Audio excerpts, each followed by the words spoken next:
CM Gehlot के BJP पर तीखे हमले।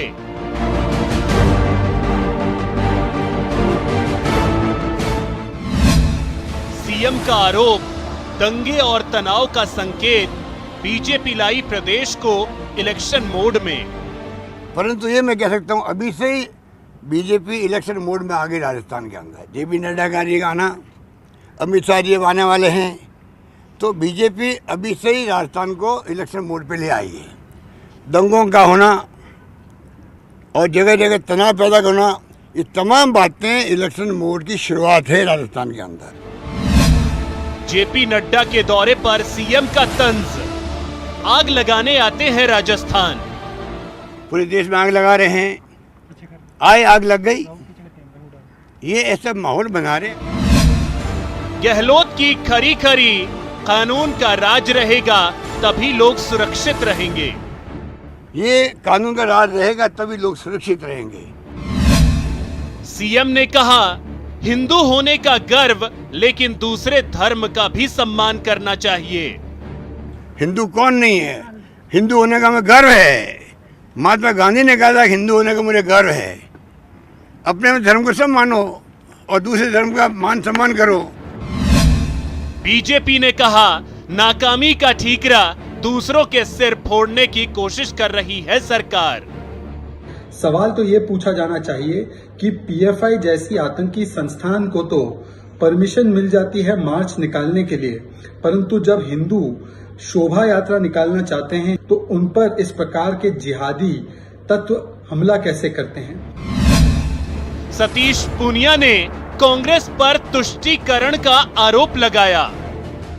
और जो अपीजमेंट की नीति अशोक गहलोत अपनाते हैं, उसमें उनको जो लोग हैं उनको अपने वोट बैंक की फिक्र है, लेकिन बहुसंख्यक लोगों की सुरक्षा की कतई फिक्र नहीं है। चुनाव के लिए तनाव।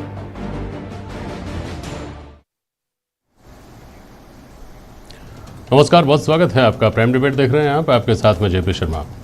पिछले कुछ अरसे में देश में चुनाव के आकलन में असल मुद्दों बनाम भावनात्मक मुद्दों की नई थ्योरी चलन में है, जिसमें असल मुद्दे वो कहे जाते हैं जो दशकों से चले आ रहे हैं, यानी कमोबेश रोटी कपड़ा मकान के मुद्दे, और भावनात्मक मुद्दों में धर्म संस्कृति से जुड़े मुद्दों को शुमार कर दिया गया है। चुनाव चाहे राज्यों के हों या केंद्र के, आकलन इसी से होने लगा है कि असल मसलों पर चुनाव होंगे या हिंदू मुसलमान हिंदुस्तान पाकिस्तान पर। हाल में हुए 5 राज्यों के चुनाव को भी इसी थ्योरी की रोशनी में देखा गया और लगता है कि अगले साल प्रदेश में होने वाले चुनाव भी हालिया चुनाव के इस नज़रिए से काफ़ी मिलते जुलते होंगे। कांग्रेस कह रही है भाजपा भावनाएं भड़काकर वोटों की फसल पकाती है। भाजपा कहती है कि कांग्रेस के तुष्टीकरण को उजागर करने को अगर भावना भड़काने का नाम दिया जा रहा है तो ऐसा ही सही। खैर, करौली प्रकरण के हवाले से आज प्राइम डिबेट में हम बात करेंगे इन सवालों पर कि क्या प्रायोजित हैं चुनाव से पहले तनाव, अगले चुनाव में क्या ध्रुवीकरण से जीत हार होगी, और वास्तविक मुद्दों की अनदेखी के आरोप कितने सही हैं।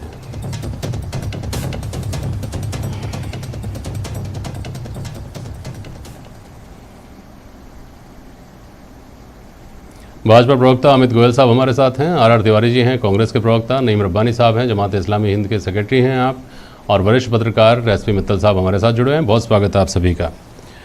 अमित गोयल जी की पार्टी कहती है कि सरकार से कानून व्यवस्था संभल नहीं रही। आर तिवारी जी की पार्टी कहती है कि सरकार भाजपा काम ही ऐसे करती है जिससे तनाव फैले। पहले आप दोनों से 30 सेकंड में ओपनिंग रिमार्क ले लूँ, फिर आगे बढ़ता हूँ। अमित गोयल बोलिए। देखिए, कांग्रेस सरकार में जो स्थिति राजस्थान में बनी हुई है, मुख्यमंत्री अशोक गहलोत जी को भी पता है कि प्रशासनिक विफलता अपने चरम पर है। राजस्थान में कानून व्यवस्था की स्थिति ध्वस्त हो चुकी है और जो पुलिस का स्लोगन है अपराधियों में भय आमजन में विश्वास, वो उल्टा हो गया है कि अपराधियों में विश्वास और आमजन में भय। राजस्थान की बेटियों की पोजीशन आपको पता है, राजस्थान में लगभग 20 बलात्कार रोज हो रहे हैं। मुख्यमंत्री जी ने कहा कि 10 झूठे निकलते हैं उसमें से, लेकिन मुख्यमंत्री जी आपको एक बता दूं, अगर 20 दर्ज हो रहे हैं तो 20 ऐसे भी होंगे जो महिलाएं अपनी शर्मिंदगी के चक्कर में दर्ज नहीं कराती होंगी। तो इस तरह का बयान देकर उन महिलाओं का अपमान करने का प्रयास आप मत कीजिए और उस घटना को हल्का करने का प्रयास मत कीजिए। और जिस तरह आज मुख्यमंत्री जी ने अपने भाई बंधुओं को जो सफेद गोल टोपी पहन के राजस्थानी कानून व्यवस्था की स्थिति बिगाड़ रहे हैं, उनको कवरिंग फायर देने का काम किया नड्डा जी का नाम लेके। नड्डा जी अपने एक निजी कार्यक्रम में यहाँ पर आए थे और वो उस निजी कार्यक्रम के नाते पार्टी के वरिष्ठ लोगों से मिले थे और उनके जाने के बाद में सारी घटनाएं हुई हैं। मतलब मेरा मतलब कहने का यह है कि अपनी प्रशासनिक विफलता का ठीकरा दूसरे पर फोड़ना बंद कीजिए। राजस्थान की कानून व्यवस्था की स्थिति को दुरुस्त कीजिए। बोलिए तिवारी साहब, बोलिए। जेपी भाई, ये पूर्वी राजस्थान में क्यों हो रहा है? दौसा के अंदर आपने देखा नहीं, बलिया जोशी इनके भारतीय जनता पार्टी के राज्य के जो मंत्री हैं, जो पूर्व विधायक रह चुके संसदीय सचिव हैं, अच्छा। बलिया जोशी दौसा वाले प्रकरण में कौन है अपराधी? दौसा पूर्वी राजस्थान का हिस्सा है जेपी भाई, करौली पुराने पूर्वी राजस्थान का हिस्सा है। चूंकि पूर्वी राजस्थान में भारतीय जनता पार्टी का सुपड़ा साफ हो गया, वहां ये अपना वर्चस्व बनाना चाहते हैं। जेपी नड्डा जी को तोहफा देना चाहते थे। अच्छा। हिंदुओं का अगर नववर्ष मना रहे तो मुसलमान अगर रमजान का अगर पवित्र त्योहार मना रहे हैं, उस रास्ते में जाकर के दुकानें किसकी जलाई गई? लाख का काम कौन करता है? आज अगर कांग्रेस की सरकार ने उस कांस्टेबल को हेड कांस्टेबल बना करके उसको प्रोत्साहन दिया, उसने किसकी जान बचाई? अरे वो तो हिंदुओं में भी सबसे अच्छा जो जिनको कहते हैं वो ब्राह्मण था, उसने अपनी जान की बाजी बचा करके एक इंसान को बचाया। तिवारी जी, आप तो भाई सारी जांच करके बैठे हैं। राजस्थान को चुनाव से ये इतनी फोर्स, इतने पुलिस अधिकारी, वहाँ SIT जांच करेगी, वो पता नहीं क्या जांच करेगी। आपके पास सारे तथ्य हैं, आपको तो सब कुछ पता है तिवारी साहब कि वहाँ कैसा कैसा हुआ, क्या क्या हुआ। आप तो निष्कर्ष पे पहुंच चुके हैं तिवारी जी। निष्कर्ष आज अखबारों ने छापा है, उस कांस्टेबल ने अखबारों की मीडिया रिपोर्ट्स को आप अपनी सहूलियत से कभी भी खारिज भी कर देते हैं। बचाया, बच्चों को बचाया। वो भी अगर हिंदू और मुसलमान हो जाता तो इस देश की तो खत्म हो जाती, संविधान की धज्जियां उड़ जाती। राजस्थान के जननायक ने जो आज कुछ कहा है, नड्डा जी आए, उसी दिन शाम को आग लगी, उसके 4 दिन पहले। चलिए, अमित गोयल काफी देर से जवाब देना चाह रहे हैं, लेकिन एक मिनट तिवारी जी और अमित गोयल साहब आप सुनिए, आप दोनों 1 मिनट सुन लीजिए, अपनी अपनी बात बोलिएगा, दोनों एक साथ बोलेंगे, कुछ भी समझ में नहीं आया। गोयल साहब बोलिए। मैं इतना सा कहना चाह रहा हूँ, इन्होंने जो कहा कि चुनावी मोड पर भारतीय जनता पार्टी आ गई है, अरे आप एक बार इतना जोर से बोलिए तो सही। जिन लोगों ने मस्जिद से 5-5 किलो के पत्थर शांति से चल रही शोभा यात्रा पर बरसाए, उनके खिलाफ सख्त कार्रवाई होगी। वो बोलने प्रॉब्लम है, सुनिए आप सुना ना आपकी बात को। क्या राजस्थान में अशोक गहलोत साहब की सरकार आने के बाद पहली सांप्रदायिक तनाव की घटना है? 2018 के अंत में अशोक गहलोत साहब की सरकार बनी। 2019 में राजस्थान में सांप्रदायिक तनाव की 5 बड़ी घटना हुई, 2 तो जयपुर में हुई। आपको पता है कि हरिद्वार से लोग अपने परिवारजनों की अस्थियां विसर्जित करके, जो कोरोना काल में जिनकी मृत्यु हो गई थी, वो लोग आ रहे थे, उनकी बस को रोककर उनको उतार के उनके साथ मारपीट की गई, एक मोटरसाइकिल की आगजनी कर दी गई। आप ये देखिए, ये जयपुर के अंदर ही शास्त्री नगर के अंदर बहुत बड़ी भीड़ ने पूरे थाने को घेर लिया, सैकड़ों गाड़ियों के कांच फोड़ दिए। मालपुरा के अंदर दंगा हुआ, दशहरे की शोभा यात्रा पर हमला हुआ। गंगापुर सिटी के अंदर रामनवमी की शोभा यात्रा पर हमला हुआ। तो ये कोई पहली घटना है कि आपकी सरकार आने के बाद? कारण ये है कि आप लोग इन लोगों को कवरिंग फायर देते हो। आज भी आप ये कहने का साहस नहीं जुटा पा रहे हो कि जिन लोगों ने पत्थर बरसाए, इनको हम जवाब देंगे, इनको सख्त कार्रवाई करेंगे। गोयल साहब 1 मिनट, तो आप जवाब सुन लीजिए। बोलिए तिवारी जी, बहुत संक्षेप में बोलिएगा, अपनी बात आगे बढ़ूंगा। फिर कह रहा हूँ, आज देश के मुद्दों को भटकाया जा रहा है राष्ट्रीय स्तर पर। कर्नाटक की आपको देखो, आंध्र प्रदेश और कर्नाटक में हनुमान जी की जन्मस्थली को लेकर के वहां तनाव पैदा किया जा रहा है। बंगाल में आपने दुर्गा को राम को लड़वा दिया। अच्छा, आप धर्म के नाम पर आज डीजल की बात करनी चाहिए, आज पेट्रोल की बात करनी चाहिए, आज माँ बहनों की रसोई के खर्चे की बात करनी चाहिए। 1 मिनट, आज 10 बार बात बेरोजगारी की बात करनी चाहिए, और इस पर भी बात करेंगे। अब सुनिए, मुसलमानों का चश्मा लगा करके अब सुनिए, नईम रब्बानी साहब, नईम रब्बानी, लोगों का दिल नहीं जीत सकते हो, पूरा देश का सुनिए नौजवान जान रहा है। 1 मिनट सुनिए तो। नईम रब्बानी जी, आ रहा हूँ अमित गोयल साहब आपको। नईम रब्बानी जी, आपको आवाज सुनाई दे रही है मेरी? जी आ रही है, आवाज आ रही। आप अपना फोन साइलेंट करें प्लीज। रब्बानी साहब, आपको आवाज सुनाई दे रही है ना? जी सर, आ रही है, आवाज आ रही है। हाँ, कोई भी संवेदनशील आदमी, कोई भी बुद्धिजीवी आदमी नहीं चाहता कि इस तरह की घटनाएं हों। ये दुर्भाग्यपूर्ण घटना हुई, इसके पीछे क्या कारण मानते हैं, कैसे देखते हैं इसको? संक्षेप में बोलिएगा, फिर आगे सवाल करूंगा। सर, बात यह है कि प्रशासन के साथ में CLG के लोगों की मीटिंग हुई, उसमें यह बात तय की गई कि इस रास्ते से रैली को नहीं निकाला जाएगा। उसके बावजूद रैली को जबरदस्ती उस इलाके से निकाला गया, और उसके बाद वहां तिवारी जी क्या कर रहे हैं? अगर वो आप सुनेंगे तो आपको मालूम होगा कि किस तरह से प्रोवोक किया गया पब्लिक को। वो पत्थर जिसने भी बरसाए, अच्छा। चाहे कोई भी हो, किसी भी धर्म का हो, उससे कोई बात नहीं, लेकिन वो जिसने भी पत्थर बरसाए वो गलत है। लेकिन प्रशासन को भी इस बात के ऊपर दिमाग लगाना चाहिए, जोर देना चाहिए कि बार बार ये घटनाओं की जो पुनरावृत्ति हो रही है वो क्यों हो रही है।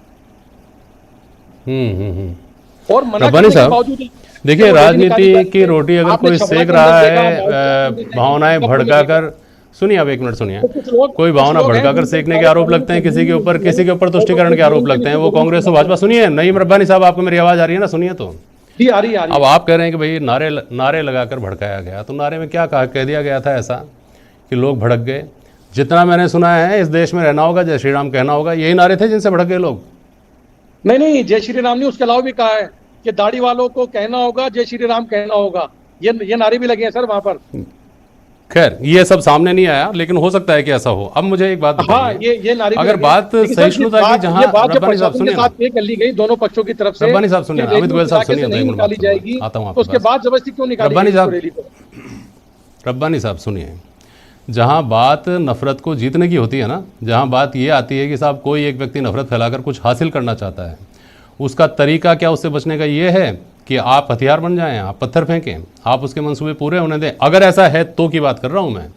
और दूसरे सवाल ये है कि अगर ऐसा कहा गया कि इस देश में रहना होगा, जय श्री राम कहना होगा, सुनिए एक मिनट, हम बहुत खुलकर बात कर रहे हैं, मेरा कतई इस बहस को उस दिशा में ले जाने का जिससे तनाव बढ़ता है, जिससे उलझने बढ़ती हैं, उस तरफ ले जाने का नहीं है, और आपका भी नहीं होना चाहिए, किसी का भी नहीं होना चाहिए। इसलिए मैं आपको ये बात बोल रहा हूँ, इस देश के 100 करोड़ आदमी दिन में 5 वक्त नमाज होती है, तो उस वक्त ये सुनते हैं कि अल्लाह सबसे बड़ा है और अल्लाह के अलावा कोई दूसरा पूजनीय नहीं है। मैंने जो उसमें अजान में जो बोला जाता है उसका बहुत ही रिनाउंड इस्लामिक स्कॉलर से पूछ करके उसका तर्जुमा आपको बताया है। क्या 5 बार ये नहीं सुनते लोग कि उसके अलावा दूसरा कोई उपास्य नहीं है, दूसरा कोई पूजने लायक नहीं है? क्या इस बात पर झगड़ा होता है कभी?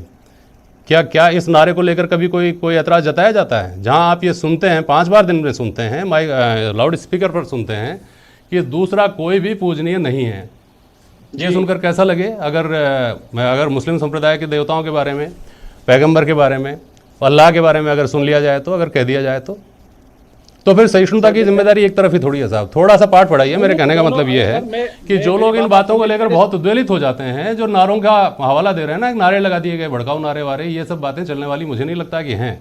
अगर बात सहिष्णुता की आती है, बात समझदारी की आती है तो सीएलजी के मेंबरों के साथ में एक मीटिंग में आपका तय हो गया कि इस रास्ते से आपको ये रैली नहीं निकालनी है, उसके बाद आप उस रैली को क्यों निकाल? अरे साहब आप क्या बात कर रहे हैं? एसपी मित्तल साहब जुड़े हैं हमारे साथ, आप कैसी बात कर रहे हैं? करौली में एक गली में होकर के लोगों को नहीं जाने दिया जाएगा?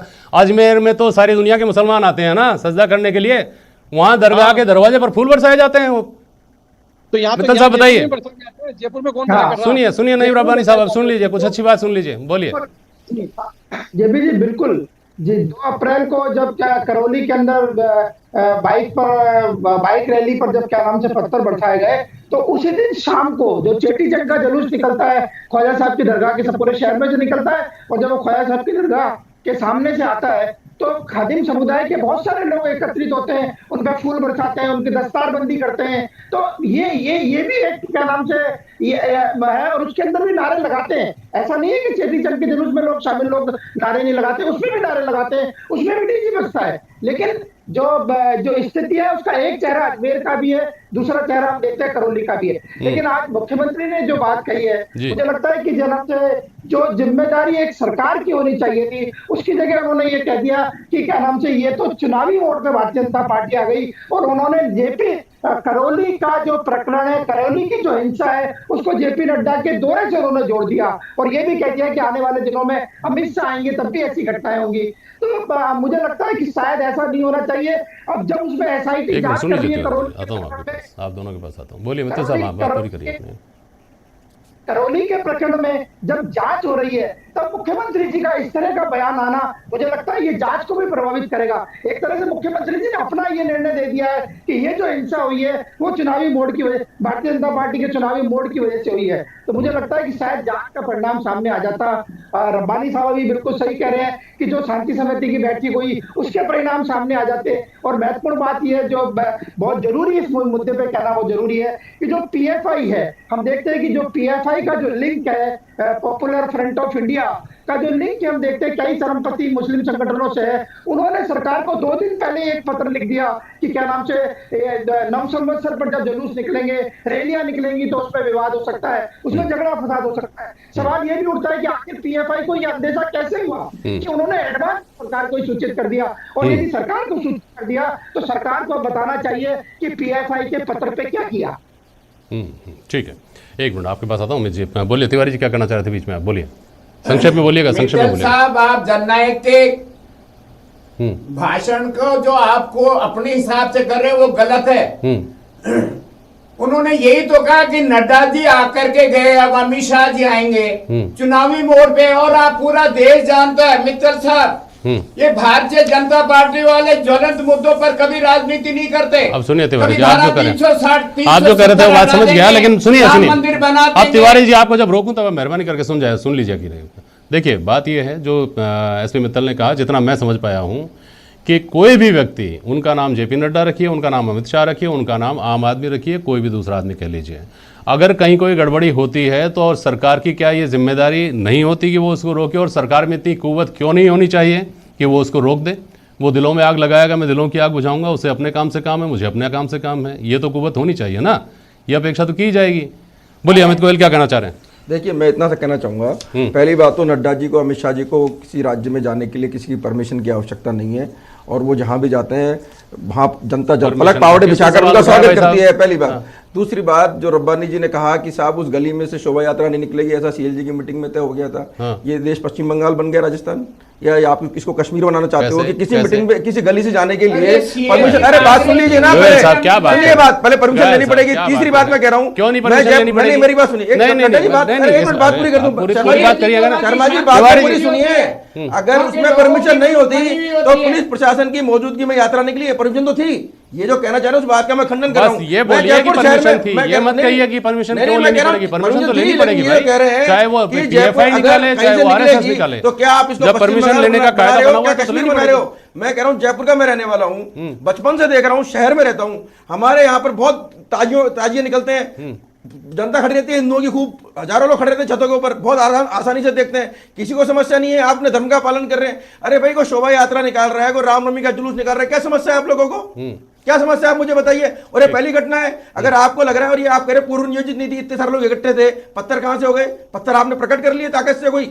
तो सब लोग, आप लोगों का पूर्व नियोजित कार्यक्रम था। पीएफआई ने कहा कि भाई 2 दिन पहले सरकार को चेता दिया कि साहब ये दंगा हो सकता है या गड़बड़ हो सकती है, तो अपने भाई बंधुओं से जो उनका संपर्क संबंध है उसके आधार पर उन्होंने कहा होगा कि भाई हमारे भाई बंधु कुछ गड़बड़ कर सकते हैं। वो भाई बंध शब्द लिखा नहीं उन्होंने बता दिया कि दंगा हो सकता है, कर्फ्यू लग सकता है, तनाव हो सकता है, तो अपने लोगों के इनपुट के आधार पर दिया होगा ना। तो आप अपनी गलतियों का ठीक है, दूसरों के सर फोड़ने का प्रयास क्यों करते हैं आप? ठीक है, तिवारी जी क्या बोल रहे हैं, बोलिए जल्दी बोलिए। पीएफआई वाला नया फंडा तो आ जाए। अरे नया फंडा क्या है भाई? पीएफआई का लेटर तो चर्चा में है ही। कोटा में पीएफआई को रैली निकालने की परमिशन दी है आप लोगों ने। आप लोग आपको नहीं पता है इसका मतलब? 9 वर्ष की रैली पर रोक लगा देंगे। ऐसी बातें करते हो आप लोग। पुष्टिकरण की हद हो गई। क्या गंगा जमनी? कौन सी गंगा जमनी? कौन सी गंगा जमनी? शांति प्रदेश है, मतलब हिंदू समाज पत्थर खाता रहे उसको गंगा जमनी कैसे बोलेंगे? सिख ईसाई आपस में प्यार के साथ में रहते हैं, या चेटी चंड का भी जुलूस अरे भाई, जो पत्थर बरसा रहा है उस पर कार्रवाई करने की बात करिए। कभी जुलूस निकलता, महावीर जयंती जो पत्थर बरसाता है उस पर कार्रवाई करने की बात करिए। उस पर बात नहीं करेंगे आप लोग, क्योंकि सफेद गोल टोपी के वोट मिलते हैं आपको। आपका एकमात्र वोट बैंक बचा है पूरे देश के अंदर। आप ढकना चाहते हो। जेपी शर्मा जी, बेरोजगारी पूरे देश में निजात नहीं दिलाना चाहते। पूरे देश में 569 सीटों में चुनाव हुए, 475 में जमात। जवाब सुन लीजिए प्लीज। तिवारी जी महाराज सुनिए। मित्तल साहब, इस बहस का जो एक महत्वपूर्ण एंगल, बल्कि जो कुछ चल रहा है उसको लेकर के अलग अलग तरीके से जो इसको देखा जा रहा है ना, उसका एक महत्वपूर्ण एंगल ये भी है कि चुनाव से में 1 साल बचा है, और चुनाव से पहले, इस बार तो वैसे भी 6 महीने पहले से ही चर्चा शुरू हो चुकी है कि राजस्थान 2 साल पहले इलेक्शन मोड में चला गया। तो अभी तक सरकार जो कामकाज कर रही थी, कांग्रेस की तरफ से संगठनात्मक स्तर पर जो कवायद चल रही थी, उस सबको लेकर के कहा जा रहा था कि इलेक्शन मोड में चला गया प्रदेश। आज कांग्रेस की तरफ से कहा गया कि भाजपा अभी इस दौर को ही चुनाव के दौर में ले जाकर खड़ा करने की कोशिश कर रही है। अब सवाल ये उठता है, जो शुरुआत जहाँ से की थी हमने, कि भावनात्मक मुद्दे जिस पर हम बात कर रहे हैं और वास्तविक मुद्दे जिन पर बात होती है लेकिन इस तरह से नहीं होती है, ये लगता है कुछ लोगों को। तो मित्तल साहब, आपको लगता है कि आगे जाकर ये दिशा बदलेगी या इसी दिशा में रफ्तार और बढ़ेगी? मित्तल साहब, आता हूँ मित्तल गोयल जी आपके पास। मित्तल साहब बोलिए। जेपी जी, मेरा ये कहना है कि जो अशोक गहलोत सरकार ने जो अभी कहा, बजट बहुत अच्छा पेश किया, उन्होंने बहुत सारे काम किए, पुरानी पेंशन लागू की, ये जितने भी बात महत्वपूर्ण है, मुझे लगता है कि कांग्रेस को चाहिए कि अपने इन्हीं जो रखे हैं, जो कामकाज सरकार ने किए हैं, वही इन लोगों को रखना चाहिए। इसी प्रकार जो भारतीय जनता पार्टी है, मुझे लगता है कि उनको अपनी केंद्र सरकार की ये योजना है उनको रखना चाहिए, और विकास के मुद्दे पे चुनाव लड़ा जाना चाहिए। और ये जो मुद्दे हैं, चाहे वो सांप्रदायिकता का हो, चाहे वो जाति का हो, मुझे लगता है कि चुनाव के अंदर मुद्दे नहीं बनने चाहिए। ठीक है, मैं गोयल साहब बोलिए क्या देखिए, संक्षेप मैं में? आपके चैनल के माध्यम से माननीय मुख्यमंत्री अशोक गहलोत जी से दो सवाल पूछना चाहता हूं। एक, उन्होंने कहा कि वो जो एईएन है वाल्मीकि जी, हर्षाधिपति वाल्मीकि जी, उनके यहाँ पर मेरी एक मिनट में, उनके यहाँ पर 22 फ्रैक्चर नहीं, 9 फ्रैक्चर हुए। तो आप ये भी कह रहे हैं कि राजस्थान में कानून का राज रहना चाहिए। अरे भाई, आपके विधायक ने उसकी जांग की टांग की देखो, आप एक्सरे देखो, आप बिल्कुल हड्डी के 2 टुकड़े हो गए। आपने क्या कार्रवाई की गिरिराज मलिंगा पे, या फिर आपने जोरीलाल मीणा के बेटे पर क्या कार्रवाई करी? देख लेंगे, उस एक्सरे को बता देंगे इनकर कितने फ्रैक्चर है, उसके ऊपर कहां बहस करनी। नहीं, मैं कहना चाह रहा हूँ, 9 फ्रैक्चर मान रहे हैं आप, आपने कार्रवाई क्या करी? आप कानून की बात कर रहे हो, उस व्यक्ति को न्याय के बारे में आप कब बोलोगे? आपने 22 और 9 का अंतर तो बता दिया है, लेकिन 9 फ्रैक्चर वाले पर भी क्या कार्रवाई नहीं होगी जिसने फ्रैक्चर किए? ठीक, तिवारी जी बोलिए, ये पूछना चाह रहा हूं मैं। बोलिए तिवारी जी। करौली प्रकरण को छोड़ दीजिए भाई साहब। बात यह है कि आप इनके ऊपर महंगाई, सुनिए, नहीं मित्तल साहब की बात छोड़िए, आप तो इस सवाल का जवाब दीजिए मुझे कि आप महंगाई का मुद्दा उठाते हैं, जायज़ बात है, आम आदमी के मन में ये सवाल है और इस बात से मैं लोग त्रस्त हैं, तो ये बात बहस मुबाहिसों में आती है। लेकिन कानून व्यवस्था के ऊपर अगर सवाल उठाया जाता है तो उससे बचने का रास्ता क्यों ढूंढा जाता है? तिवारी जी।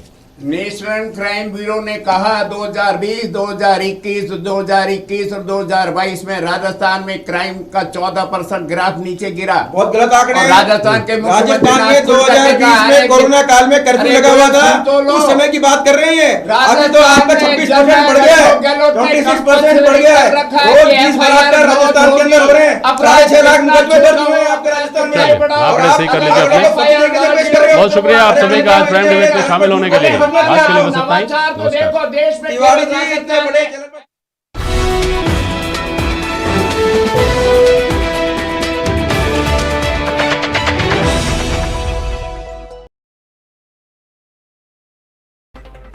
पाकिस्तान सुप्रीम कोर्ट ने पीपीपी की